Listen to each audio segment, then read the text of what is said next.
Stage 1. Generating new product ideas. Generating new product ideas is a creative task that requires a particular way of thinking. Coming up with this idea, easy, but generating good ideas is another story. Companies use a range of intervals and external resources to identify new ideas. A SWOT analysis might suggest strength in existing product that could be a basis for the new product or market opportunities. Research might identify market and company product portfolio. A customer focus group or the sales team result of lucky mistakes. Product experiment that don't meet the extended goal but have an intended and interesting application. For example, 3M scientist Dr. Spencer Silver invented post-it notes in a failed experiment to create a super strong adhesive.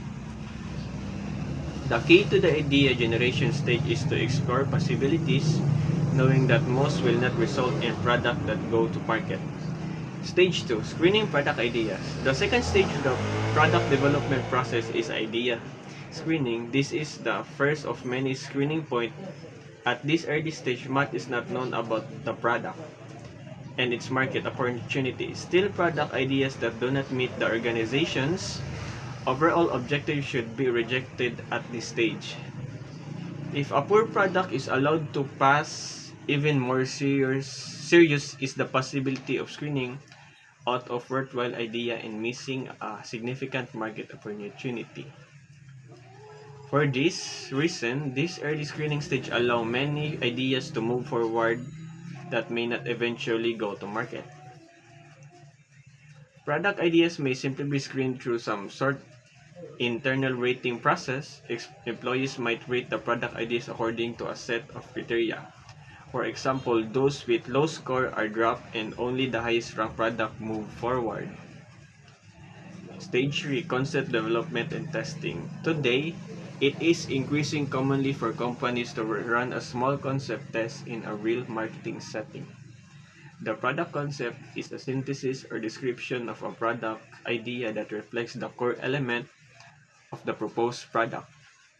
Marketing tries to have the most accurate and detailed product concept possible in order to get accurate reaction from target buyers. Those reactions can be used to inform the final product marketing mix and the business analysis. New tools leveraging technology for product development are available that supports the rapid development of prototypes, which can be tested with potential buyers. When concept testing can include an actual product buyer, the early test results are much more reliable. Concept testing helps companies avoid investing in bad ideas, at the same time help them catch and keep outstanding product ideas. Number 4. Business case analysis. Before companies make a significant investment in a product development, they need to be sure that it will bring a sufficient return.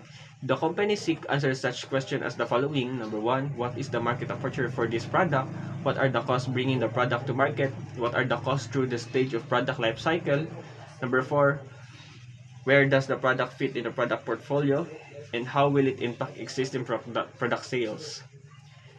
Number 5. How does this product impact the brand? Number 6. How does this product impact other corporate objectives such as social responsibility? The marketing budget costs are element of the business analysis, but the full scope of analysis include all revenue, costs, and other business impact of the product. Stage 5. Technical and marketing development. A product that has passed the screening and business analysis stage is ready for technical and marketing development. Technical development process are very greatly according to the type of product. For a product with a complex manufacturing process, there is a lab phase to create specification and equally complex phase to develop a manufacturing process. For service offering, there may be new process require a new employee skill or delivery for a new equipment. These are only too many possible examples, but in every case, the company must define both what the product is and how will be delivered to many buyers. While technical development is underway, the marketing department is testing the early product with target customer to find the best possible marketing mix. Stage 6. Test marketing validation. Test marketing validation is the final stage before commercialization. The objective is to test all the variables in the marketing plan, including elements of the product. Test marketing preset an actual launch of total marketing program done on limited basis. Initial product testing and test marketing are not the same. Product testing is totally initiated by the producer.